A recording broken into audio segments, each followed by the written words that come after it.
काय नाव आपलं? दौलत शंकरराव खोशे, हां राहणार बोसा.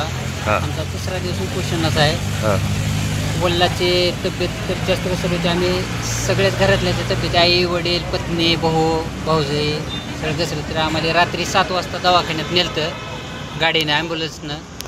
आणि नेल्यानंतर सगळे ॲडमिट केले, सलाईन रातभर लावले, इंजेक्शन हे दिले. तर त्यापैकी माझ्या वडिलाला मला आत्ता सुट्टी झाली आहे आणि आमची 4 माणसाला सुट्टी झाली नाही आणि जास्त टेन्शन घेतलेलं आहे.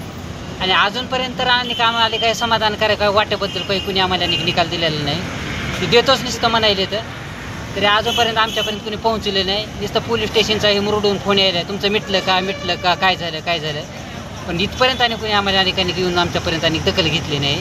कलेक्टर ऑफिसचे म्हणते सांगितले, तहसीलदार साहेबाला हे होईल असं म्हणाले. पण अजून पूर्णतः ती तात्पुरती निस्ती म्हणाली. तर आम्ही तात्पुरती नको म्हणाले. तुमचा अंतिम निर्णय लागेपर्यंत आम्हाला कायमची द्या. निर्णय कधी लागायचा तेव्हा लागू द्या. पण आत्ता आमचा ऊस गेला पेरला, पुन्हा आम्ही मेहनत कशी करायची? पुन्हा परत ही लोक आम्हाला भांडण करून अनेक त्रास देतात. तर 4 महिने पडक. भांडण करणारे कोण कोण आहेत? भांडण करणारे पोलीस पाटील लक्ष्मण व्यंकटराव खुशे, लालासाहेब व्यंकटराव खुशे, पांडुरंग लालासाहेब खुशे, बाबासाहेब व्यंकटराव खुशे आणि अशोक व्यंकटराव खुशे. ही जास्त 5 जणी करायले. आमचे भीमराव खुशे होते, त्यांनी तयार झालेत वाट देण्यासाठी 1 फूट 5 फूट. पण ही पाटलाचे 5 भाऊ आणि ते त्यांचे मुलं ही त्रास द्यायले, ही तयार होईनात. ही 5-5 मिनिटाला वेगवेगळी भाषा बदलायली. तर आणि गुंडगिरी प्रवृत्तीचे असल्यामुळे गावात सुद्धा यांची कुणी दखल घेईन आहे. आणि पोलीस खातं पण आमच्या बाजूनं काही करणं नुसतं आम्हालाच विचारायले काय झाले.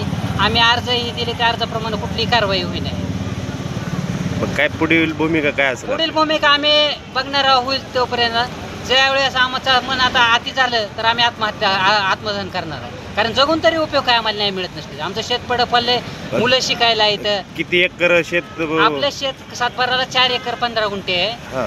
त्यापैकी आता 1 एकरच्या जोड रान सगळ्याकडेच निघालेलं आहे. पण वाहितीला 3.5 एकरचं रान आहे. मग आता निघालेलं रान फक्त कागदपत्रे शेजारी बी कोणी सोडायला तयार नाहीत. आणि आहे हे बी शेती पडक पाहिली 3.5 एकर. त्याच्यातले रस्ते राहतो, ट्रॅक्टरनं उकरून टाकणं, पाणी सोडणं असं. Subscribe now and press the bell icon. Never miss an update.